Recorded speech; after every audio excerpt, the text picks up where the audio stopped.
Está começando o Centro do Debate, um podcast que busca aquilo que é relevante sem inflexões. E hoje, o assunto do nosso episódio é segurança pública. O nosso convidado, um dos maiores especialistas do tema no país. Alberto Kopitsch é doutor em políticas públicas pela Universidade Federal do Rio Grande do Sul e mestre em ciências criminais pela PUC. Ele foi diretor da Secretaria Nacional de Segurança Pública do Ministério da Justiça e secretário municipal de Segurança Pública na cidade de Canoas. Atualmente é diretor executivo do Instituto Cidade Segura, que assessora e apoia inúmeras iniciativas no nosso país, com cidades e estados, e também presta consultoria para o Banco Interamericano de Desenvolvimento, o BID. E ele é autor desse que talvez é uma das mais importantes obras na segurança pública, Manual de Segurança Pública baseado em evidências. É uma honra poder estar aqui no podcast Centro do Debate, meu querido amigo Alberto. Um prazer. Querido Jairo, prazer é meu. Parabéns pelo novo programa. E é um espaço que o Brasil precisa tanto, né? Discutir os problemas do país com racionalidade, né? Com capacidade de diálogo, né? Que o nosso país hoje vive aí momentos polarizados, né? Momentos que a gente perde a capacidade de conversar realmente sobre soluções e acaba muito mais em acusações, né? Discussões infrutíferas. Parabéns pelo teu espaço, mais uma vez, tu trazendo uma contribuição aí para a política e para o país. Alberto, queria começar com o último resultado, né? O Atlas da Violência, que foi divulgado agora, na segunda-feira, 12 de maio. É exatamente uma parceria entre o IPE e o Fórum Brasileiro de Segurança Pública. Você, inclusive, participou e colaborou.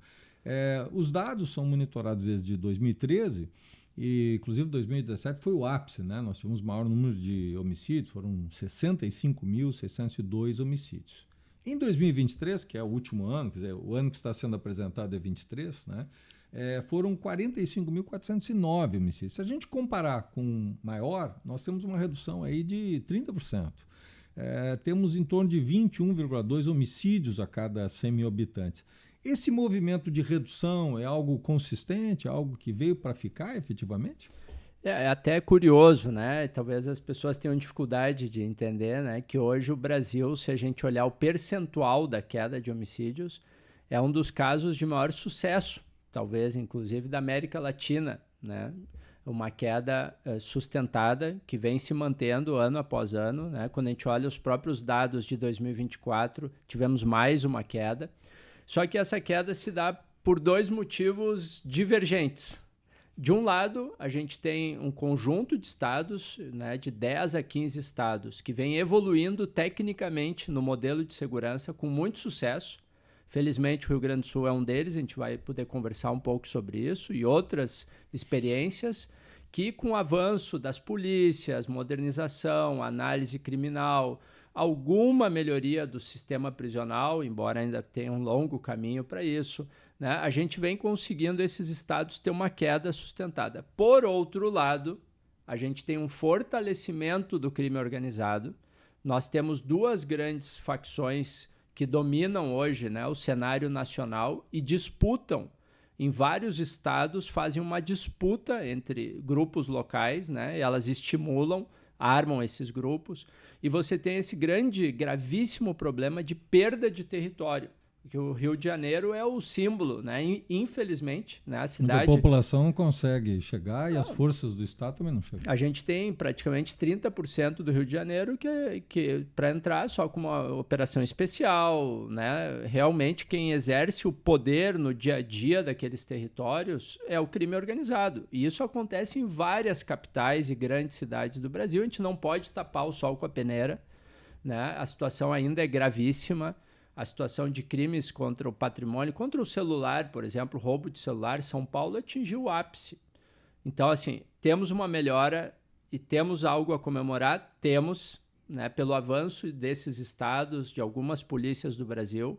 Por outro lado, a situação ainda é crítica e gravíssima, né? A gente acho que não é só uma coisa nem só outra, né? Não dá para dizer que não tem coisas boas, porque tem, e a gente tem que comemorar que, felizmente, né, se a gente comparar com 20 anos atrás, O Brasil evoluiu muito, né, no modelo de segurança. O Brasil não tinha dados de homicídios. Você mesmo disse, né, os dados de 2017, o IPEA, o Fórum Brasileiro, há 20 anos, né, a sociedade civil começou a organizar os dados. O Ministério publica... O Atlas é desde 2013. 13, né? O Ministério da Justiça publica há 3 anos só os indicadores. Né? Nós não sabíamos nem mal quantas mortes tinha no Brasil.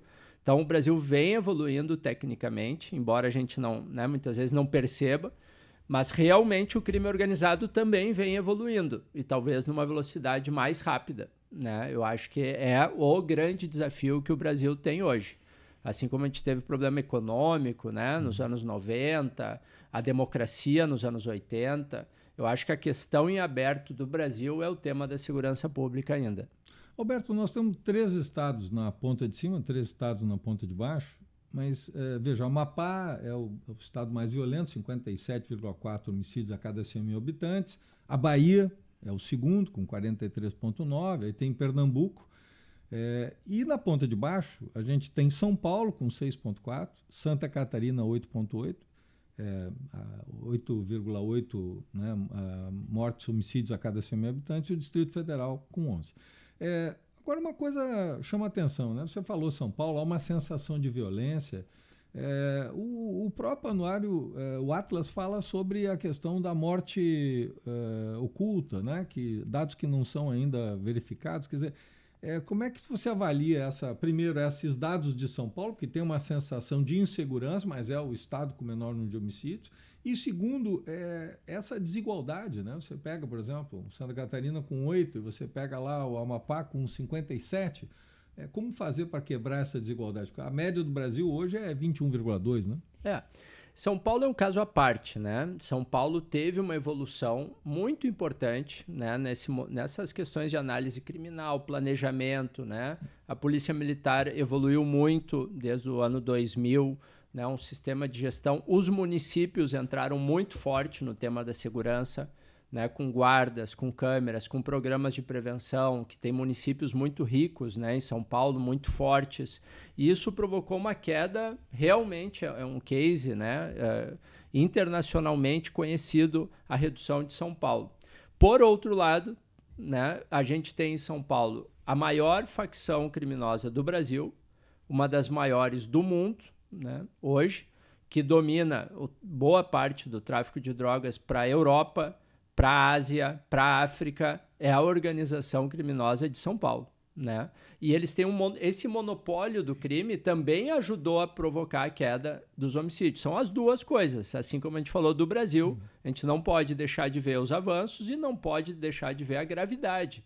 Né? E essa facção de São Paulo... Como ela é hegemônica, não há conflito e, portanto... Né, o partido do crime, né, eles conseguiram criar uma ideologia no crime de que criminoso não mata criminoso, portanto não pode haver disputa. Né? Eles entenderam também que o homicídio traz um prejuízo econômico, porque você tem que armar a facção, você tem que aliciar novos jovens. Né? Eles conseguiram partir para um modelo econômico, né? Um estado mais avançado nessa área empresarial, vamos dizer assim, que o crime aprendeu também, né? E isso é gravíssimo, né? Porque é uma facção extremamente bem articulada. As operações da Polícia Federal sobre a facção paulista vai na casa dos bilhões e bilhões de reais. Né? A lavagem de dinheiro que ela faz por dentro desses bancos digitais, né, é bilionária. E ela está hoje, por exemplo, ela domina boa parte dos postos de gasolina de São Paulo, né, da construção civil, da venda de carros usados, de cigarro, então nem se fala, mas ela vai se enraizando hoje, né, por vários mercados. Então, e São Paulo, apesar desse avanço, nos últimos 2 anos, São Paulo retrocedeu muito. Né? São Paulo rompeu com a visão técnica que vinha avançando, né? Vamos dizer assim, a polícia suprapartidária, apartidária, vinha evoluindo, né? E se ideologizou, né? Através de uma liderança que tem. E veja, agora o trimestre de São Paulo foi o maior número de roubos de celular da história de São Paulo.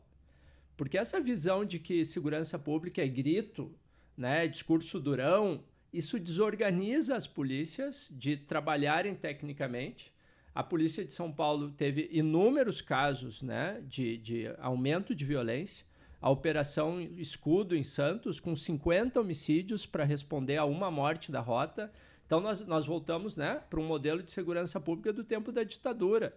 Esquecemos, né, todo o avanço que se teve, infelizmente, São Paulo hoje não é um bom case, né, de segurança pública. Por outro lado, a gente tem esses estados, né, independente de partido político, de ser de direita, ser de esquerda, né, governado Santa Catarina, a gente tem Distrito Federal, o Espírito Santo, né, que são governos... Rio Grande do Sul também. Rio Grande do Sul hoje, aqui tem vários partidos, né, direita, centro, esquerda, que vem governando tecnicamente com a segurança pública, né? Você tem técnicos que, se você conversa numa sala, você não identifica ali a questão ideológica, né? É óbvio que cada um tem sua opinião, tal, e isso vem conseguindo trazer resultados positivos. Por outro lado, a gente tem o Nordeste e o Norte hoje vivendo o ápice ainda da epidemia. A situação é gravíssima em todos... E por isso o Amapá aparece como o estado líder. O Amapá, né? Toda aquela fronteira norte é onde hoje a gente tem ainda uma disputa, né, entre a facção do Rio e de São Paulo, e eles vêm disputando. O garimpo, hoje boa parte do garimpo de ouro do Brasil é dominado pelas facções criminosas. A extração de madeira, cada vez mais, minérios, né? Então isso é gravíssimo.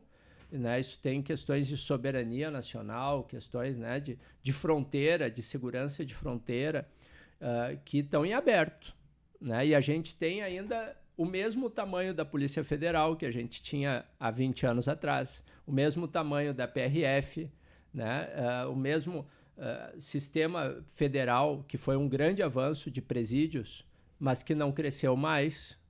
Né? Então, eu realmente acho que ou a União entra em campo de verdade, né, com recursos, com decisão política de liderar o assunto e construir um grande pacto nacional, né, ou a gente vai continuar vendo esse cenário desigual no Brasil, né, onde os estados que vivem o ápice da epidemia não conseguem virar o jogo e acabam indo no caminho perigosíssimo de achar, que é o caso, por exemplo, da Bahia, é o caso de Goiás, para falar aqui de dois partidos diferentes, né, opostos, mas que combinam o resultado, né? Não, pode haver diferenças nos perfis, mas de altíssima letalidade policial, né? E que isso é um indicador muito ruim para a segurança pública, né? Isso mostra que o problema só piora quando a gente tem uma letalidade muito alta, né? Enquanto que a gente tem vários estados que mostram claramente que é possível reduzir criminalidade sem aumentar a letalidade policial. Essa é a segurança pública do século XXI, moderna, que a gente precisa. Alberto, a ideia de um ministério exclusivo para a segurança pública foi colocado muitas vezes, a cada eleição aparece. Isso seria um caminho, porque hoje você tem a justiça com muitas atribuições, né? E a segurança pública está dentro, portanto, do Ministério da Justiça. Seria um caminho você ter uma estrutura estatal, nacional, focada na segurança pública? Sem dúvida, né? O Brasil está, eu considero, muito atrasado pelo fato de não ter um Ministério da Segurança Pública. Né? Eu estive no Ministério da Justiça, né, por muitos anos. O Ministério trata de muitas pautas, né? Trata de estrangeiros, são dezenas de pautas, e ali a segurança pública é só mais uma agenda, né? Uma estrutura institucional da Secretaria Nacional muito pequena, que trabalha com policiais cedidos dos estados, que ficam lá 6 meses e vão embora, você não tem pessoal. Você imagina o Sistema Único de Saúde, né, sendo gerido por 20 pessoas, 30 no máximo, né, e o resto sem ter servidores, né? O SUS tem um Instituto Nacional, né, que gere os dados da saúde. Você tem um instituto, DataSUS, né? o DataSUS, você tem um instituto que analisa o que funciona, o que não funciona, as vacinas, os medicamentos, que faz análise das evidências. Isso é outra instituição técnica forte, né? Sem instituição pública forte, você não consegue formular política pública boa. Então, está na hora, né, do Brasil realmente dar esse passo. A justiça vai continuar sendo forte. A gente tem muitas coisas importantes nessa visão que vai enfraquecer a justiça, né? Isso está errado. E tem a própria pauta, né, com o Supremo, as discussões com o Supremo. A gente precisa avançar. Criar um ministério é o único direito social que não tem um ministério, que está no artigo 7º da Constituição. Saúde, assistência, educação e tal. O único que não tem um ministério é segurança. Né? Isso faz parte do nosso passado autoritário, né? Quando a visão de segurança estava toda nas Forças Armadas. Né? Veja que as Forças Armadas têm 4 ministérios, né? As 3 forças e mais o Ministério da Defesa, cada um com o seu prédio, com a sua estrutura, e segurança pública tem algumas salas, né? De um problema que já matou mais de 1,5 milhão de pessoas, de jovens no Brasil. Né? São 2 pandemias da Covid, só que só em jovem, que a gente perdeu no Brasil, e a gente ainda não tem um ministério, e mais que o nome, ministério, estrutura institucional. Né? Pessoas, capacidade de analisar e formular. Se me permite, só o governo americano, por exemplo, tem 11 agências nacionais de formulação de política. Eu não estou nem falando do FBI e das polícias. São agências. Uma para tratar só violência contra a mulher. É uma agência, né? Como se fosse uma secretaria nacional com toda a estrutura. Uma de jovens. Né? Então, você tem uma de cidades. Um programa gigantesco. Né? Então, e o governo aumentou muito os recursos, e isso é o lado bom. Né? A aprovação do Fundo Nacional ali, no final do governo Dilma, início do governo Temer, né? O Fundo Nacional de Segurança deu muito recurso, só que o governo federal virou um repassador para os estados. Ele não consegue formular a política do que fazer, dar um direcionamento, e por isso que a gente realmente precisa do Ministério. Acho que esse é um tema-chave para o futuro. Roberto, desde que você integrou lá, você foi diretor no Ministério da Justiça, Secretaria de Segurança Pública, começou a se construir a ideia de um SUS da Segurança Pública, o SUSP, né? E a questão depois vem um fundo, então um conjunto de avanços. A PEC que hoje o ministro Lewandowski apresentou ao Congresso, ela é um caminho para dar, digamos, essa materialidade, ou seja, para não ficar só no mero repassador, né? E como é que tu vê as resistências que alguns setores hoje estão colocando? A PEC é muito importante, né? Ela, independente de partido político, né? Quem tiver sentado na cadeira, a PEC é importante para justamente isso. A União, né, não ficar só olhando o problema, que é um problema nacional, a gente acabou de falar sobre isso, né? Essas organizações são nacionais, elas precisam de respostas nacionais, que já vinham sendo dadas pela Polícia Federal, mas muitas vezes até eram derrubadas na Justiça por esses problemas de competência e tal. Acho que a PEC, pela experiência do ministro, tenta organizar isso e dar os poderes para o Ministério sem tirar poder dos estados. Acho que ela amadureceu ao longo desses meses. Ela reconhece o tema das guardas, que a gente pode conversar depois. Então, ela organiza melhor. Né? O tema da segurança pública, ela é fundamental. Ela não é a solução sozinha, né? Porque ainda vai faltar a estrutura institucional para implementar, mas ela é a estrutura legislativa que a gente precisa e que o Brasil precisa aprovar. Porém, eu acho que é muito difícil que passe. Né? Eu sei que há esse compromisso, né, dos presidentes do Congresso, da Câmara e do Senado, mas eu vejo, né, hoje a gente sabe que a oposição, né, as forças políticas mais ligadas ao governo Bolsonaro têm uma estratégia de bloquear qualquer coisa, né, que venha do governo Lula. Aí é o problema da polarização. Né, dependendo do conteúdo, né? Independente do conteúdo, né, o governador Caiado sai atacando porque é candidato a presidente, né, embora quando se qualquer um deles se ganhar, precisaria da PEC para fazer alguma coisa real na segurança pública. Então, é o tipo de assunto que a gente precisaria de uma coalizão suprapartidária, né, técnica, mas eu não sei se hoje o Congresso, né, com o grande problema que ele tem, né, ali o nível de discussão que a gente tem hoje no Brasil, se ele vai ter capacidade, e eu acho que ele pode, inclusive, aplicar derrotas para o governo. Né?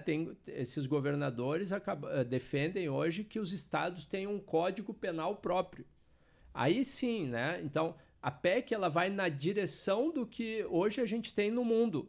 Nos Estados Unidos, desde 94, que é uma federação super forte, os municípios, tal, desde 94 o governo federal pode intervir nas cidades e já interviu em 27 vezes. né? Na França, na Alemanha, na Inglaterra, a tendência é um fortalecimento do nível federal, né? E o que até pelo crescimento do crime e da sua estruturação. A questão da informação, de você integrar as redes de comunicação, né? Então, essa é a tendência do mundo. Esses governadores estão defendendo a gente voltar para o século XIX, né? E cada estado tem uma pena, a desorganização que isso ia gerar. O que a gente precisa é um sistema único de segurança pública que vem sendo lentamente construído no Brasil ao longo desses últimos 25 anos já. Né? Você falou na questão das guardas, né? As guardas municipais tinham uma missão quase patrimonial, né, de proteger o patrimônio. Houve uma mudança muito profunda. Você mesmo, como secretário de segurança da cidade de Canoas, você coordenou isso e você viu a evolução em todo o Brasil, né? Hoje as guardas estão maduras para assumir esse novo protagonismo, de ter esse papel que a PEC confere, Alberto?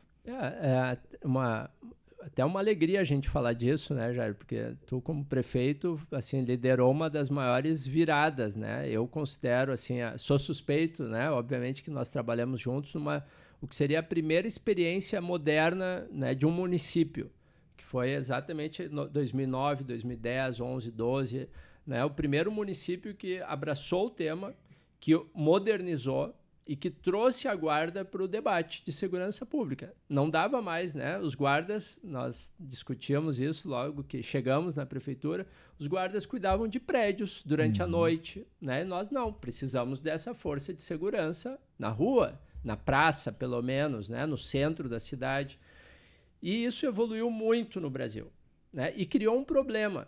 Como o governo federal não tratou desse tema, deixou a realidade resolver, as cidades foram criando polícias, de fato, sem o reconhecimento pela lei. Então, realmente, hoje nós temos pessoas uniformizadas, né, com arma, fazendo policiamento, que não são polícias. Obviamente, é uma jabuticaba brasileira isso. Né? São mais de 100 mil pessoas que hoje são policiais sem serem. Chegou a hora de reconhecer. Qual é o problema? Tem a ver com a nossa conversa anterior. Nós precisaríamos uma grande estrutura nacional, né? Eu tive, por exemplo, na sede do FBI, no centro de formação do FBI lá nos Estados Unidos. E eles fazem uma formação de 250 líderes policiais a cada 2 meses, que são os líderes das polícias municipais. Eles fazem uma formação sobre análise criminal, o que funciona, o que não funciona, sobre evidências, como gerir uma polícia municipal. Hoje nós não temos um órgão nacional, uma escola nacional de formação para gestores de guardas municipais, legislação, organizando. Então, aí criou um problema. A falta de iniciativa, na minha opinião, do governo federal sobre isso. Né? Nós não temos um vazio e temos centenas de polícias municipais hoje que cada um faz o que acha que deve fazer, como fazer, tentando copiar a imagem das polícias militares, essa ideia também muito da guerra, ir para a guerra, e não querem cuidar dos problemas da cidade. O que a gente precisa é uma polícia municipal, e que eu acho que vai se transformar, isso é uma questão, talvez esse ano ou no próximo, vai haver a mudança na Constituição, seja na PEC, seja em outro projeto, que é de fato, né? Mas nós não precisamos mais uma unidade especial. Isso já tem as PMs. É verdade. O que a gente precisa é alguém que cuide do tema de urbanismo, de perturbação de sossego, do centro da cidade, né, dos pontos quentes que tem roubo, né, dos comércios de celular, por exemplo, onde é que estão as peças. Né? Isso nós trabalhamos muito em Canoas, né, nas peças de carro na época. Isso faz reduzir crime.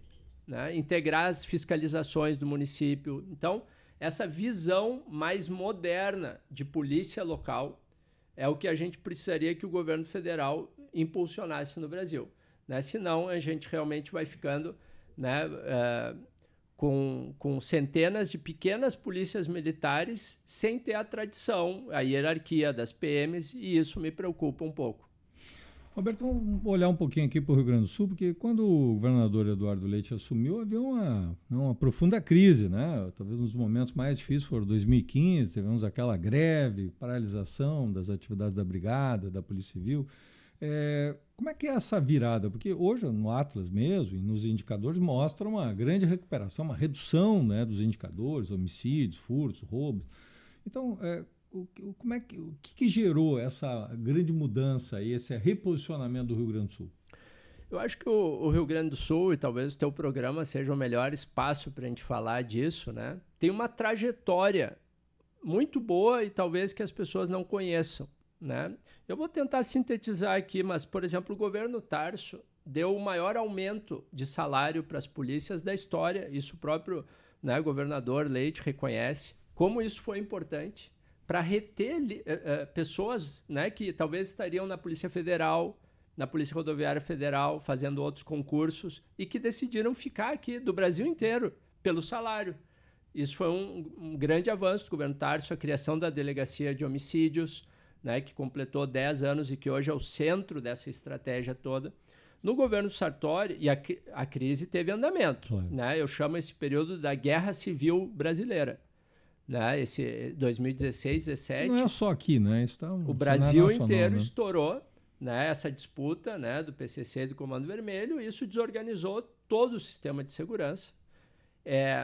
Depois, o governo Sartori enfrentou muitas dificuldades, mas teve um momento muito importante, que foi a Operação Pulso Firme, quando mandou 17 lideranças, né, isso foi um trabalho integrado, pela primeira vez se integrou bem Polícia Militar, a Brigada, a Civil e a SUSEP, né, na época, e fizeram uma lista das lideranças e mandaram para o sistema federal. Ali tem início a queda. E depois entra o governo Leite, né, com duas questões. O primeiro, o programa RS Seguro, né, que é o modelo Compustat.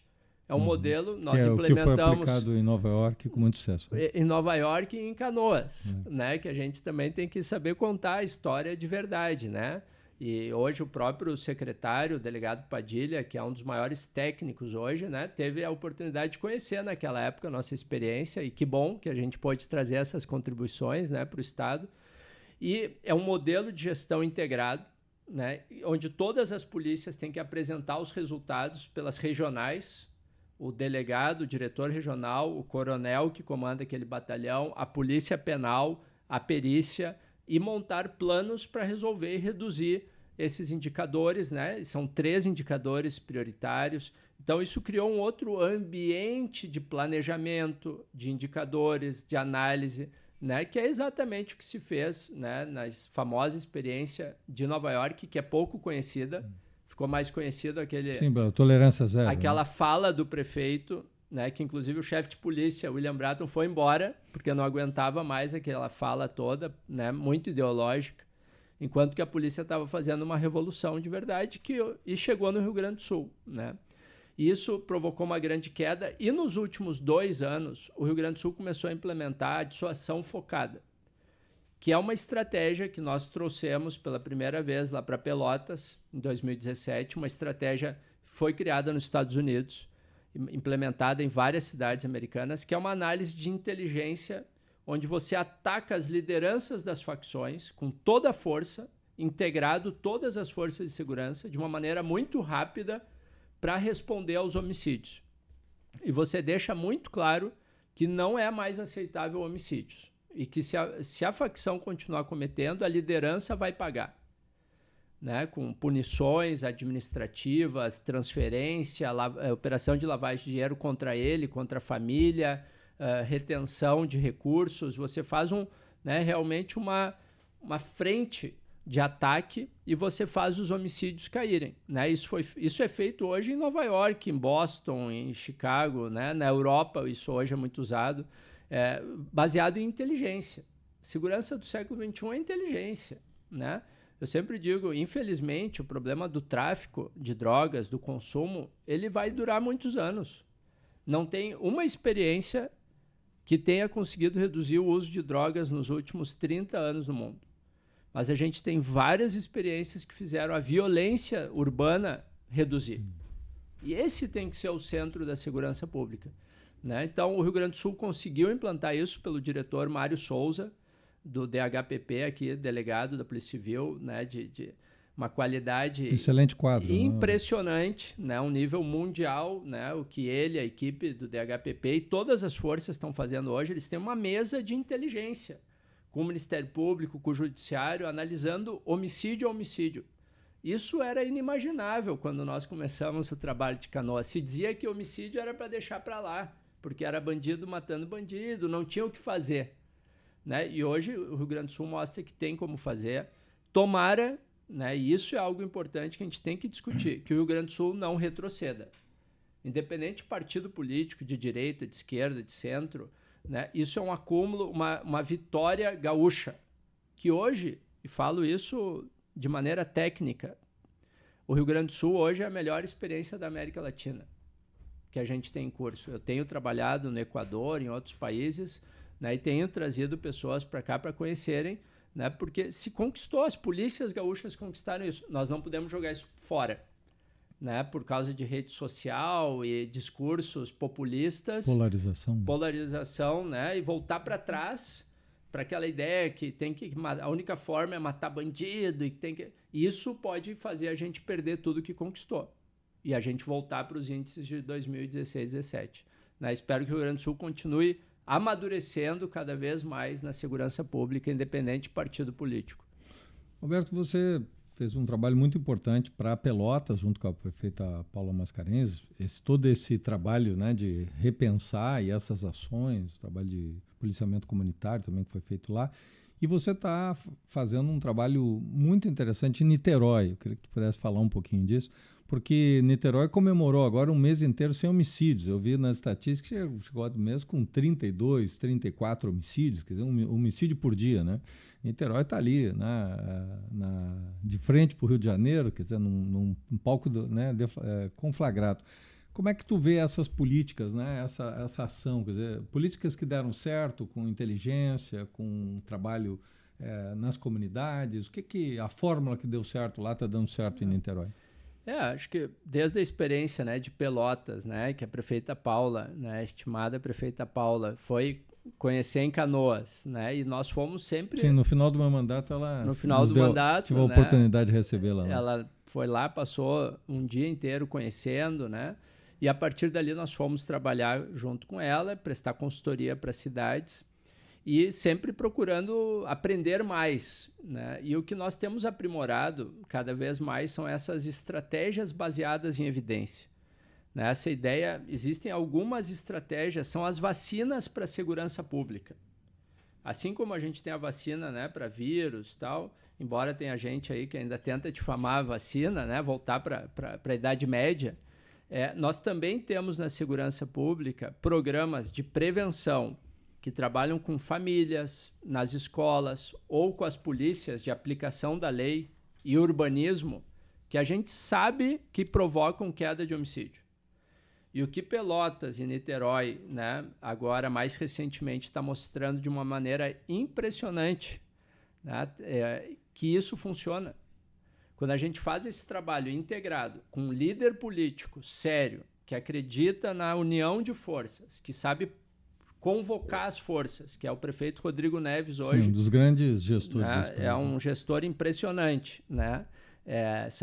Aliás, tive a oportunidade de trabalhar só com gestores de alta qualidade, né? Você, a Paula, o Rodrigo, né? Nas cidades do Brasil.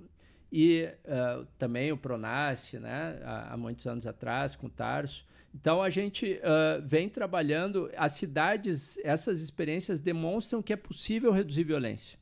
A gente já sabe como fazer, já. A gente não faz porque não quer, porque não conhece no Brasil esses avanços, né? Niterói já vinha colocando recursos e tal, e os índices só subiam. E nós fizemos um bom plano, olhando 5 problemas prioritários, quais eram as melhores estratégias do mundo para aqueles programas, implantamos de maneira integrada com as forças de segurança, com as secretarias de saúde, de assistência, de educação, e está aí, né? Na frente do Rio de Janeiro, uma cidade que tinha 35 homicídios por mês, passou agora, em abril de 2025, pela primeira vez na sua história, provavelmente dos últimos 50 anos, pela primeira vez um mês sem nenhuma morte violenta, nem feminicídio, nem morte provocada pela polícia, nem morte, né, entre as pessoas, né? E todos os índices de Niterói são impressionantes. Depois que começou o pacto, isso aconteceu em Pelotas, isso aconteceu em Canoas, enquanto a região metropolitana de Porto Alegre, naquele período, teve um aumento de 80% dos homicídios, Canoas teve um aumento de 4%, que era um momento crítico de subida. Foi a cidade que menos subiu do Rio Grande do Sul. Agora, você olha as curvas de Pelotas, Pelotas teve 4 homicídios no quadrimestre inteiro. Tinha 30 homicídios por mês também, no início, 25, 20. Então, assim, é possível vencer a violência. Isso não é discurso, né? Isso são técnicas de segurança pública que estão chegando no Brasil, felizmente, cada vez mais. O que a gente precisa é ter boas lideranças políticas para levar esses projetos para frente e não cair no populismo. Esse é que é o grande risco. Né? O risco hoje para a política fácil. De segurança é essa questão da internet, a busca do like, a busca do discurso fácil. Isso é o maior perigo para a segurança pública. O que vem em segurança são bons líderes com bons planos de segurança pública baseados em evidência. Já que queremos falar um pouquinho sobre evidência, eu queria encerrar nosso bate-papo aqui falando sobre o desafio, né? O Manual de Segurança Pública baseado em evidência. 7 anos para fazer essa obra, talvez uma das obras mais importantes. Como é que foi esse desafio, Alberto? Justamente a partir dos aprendizados de Canoas, né? Eu comecei a perceber que a gente precisava estudar um pouco mais, né? Eu fui procurar onde é que estavam as respostas baseadas na ciência.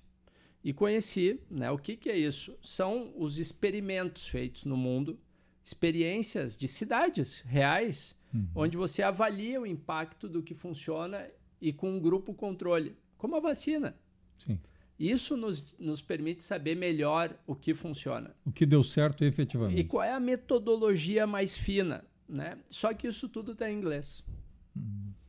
Então eu fui lendo, e fui sistematizando num caderninho, né, num Word ali, e eu percebi que eu precisava, o meu papel talvez fosse traduzir isso literalmente, né, mas não só traduzir para o português, mas tentar mastigar de uma maneira acessível para quem está na linha de frente hoje. Seja um professor que tem problemas de violência na escola, diretores de escola, assistência social, que trabalha as famílias, relações de vínculos, quais são os programas para isso, os programas de urbanismo que têm melhor evidência, os programas de policiamento, né, aplicação da lei que as cidades podem fazer, ou os estados, ou o nível federal, e também tratamento penal, né, que também é desconhecido no Brasil muito as evidências sobre isso. Também tem ainda um último tópico sobre violência. A primeira trabalho feito no Brasil no sentido de reunir essas evidências. É a primeira vez. É feito pelo teu livro. É a primeira vez, né? Assim, obviamente que tem muitas obras no mundo que aprofundam algum ponto, né? Mas eu reuni as evidências do mundo inteiro, né? Eu não sei se tem hoje no mundo, né, um livro que consiga ter essa abrangência, né, de sistematizar. São 60 anos que já são produzidas evidências no mundo. Isso é praticamente desconhecido no Brasil. Eu estou dando cursos em muitas academias de polícia. A grande maioria dos coronéis ou delegados, no fim da sua carreira, nunca teve acesso a um trabalho de evidências. Porque isso não estava na cultura da organização. Cultura, nas doutrinas do Brasil. E isso hoje é o centro da doutrina da polícia de Nova York, da polícia da Inglaterra, da Colômbia, que é um case positivo, do Chile, né? É essa visão que a gente tem que trazer para o Brasil, né? Afastar um pouquinho da conversa de bar, como eu digo, né? Que todo mundo tem uma opinião, uma certeza, como acabar com a criminalidade no Brasil, e falar um pouquinho mais tecnicamente, realmente, o que funciona e o que não funciona. Espero que o manual ajude nisso. E para a gente fechar, um exemplo do que funciona e do que não funciona, que tu detectaste a partir dessas pesquisas no mundo todo. Integração de forças entre todas as forças. É o que mais funciona? É o que mais funciona. Integrar, sentar numa mesa, planejar, olhar os indicadores e fortalecer a inteligência. Isso é a segurança pública do século XXI. Operação em favela né, que mata bandido ou não bandido, você nunca sabe, e sai da comunidade, entra e sai, né, essa visão de uma incursão militar, né, você vai lá, mata o inimigo e sai. Isso piora o problema. Então a gente tem o caminho, é só a gente querer fazer. Obrigado, Alberto, pela oportunidade. Centro do Debate, sempre buscando o relevante sem inflexões. A gente se encontra na próxima semana. Até lá.